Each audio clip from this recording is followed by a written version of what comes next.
BNP নির্বাহী কমিটির অন্যতম সদস্য ভোলা 2 আসনের সাবেক সংসদ সদস্য আলহাজ হাফিজ ইব্রাহিমকে মিছিলে শুভেচ্ছা জানিয়েছেন দৌলতখান উপজেলা বিএনপির তথ্য ও গবেষণা বিষয়ক সম্পাদক ও চরপাতা ইউনিয়ন বিএনপির সহ সাংগঠনিক সম্পাদক মীর মোহাম্মদ গিয়াসউদ্দিন।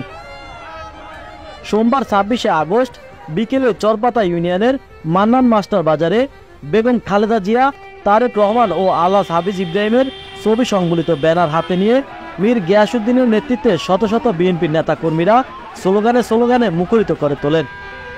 এ সময় নেতাকর্মীদের উদ্দেশ্যে ভোলা 2 আসনের সাবেক সংসদ সদস্য আলহাজ হাফিজ ইব্রাহিম সংক্ষিপ্ত বক্তব্য প্রদান করেন। আমাদেরকে ধৈর্য ধরে ডাক্তার ইউনূসের এই চেষ্টাকে আমাদের সহযোগিতা করতে হবে, কেননা আমরা আল্লাহ চাইতো আপনাদের ভোটে ক্ষমতা এসে তখন আমরা রাষ্ট্র পরিচালনা, রাষ্ট্রের উন্নয়নের জন্য কাজ করব।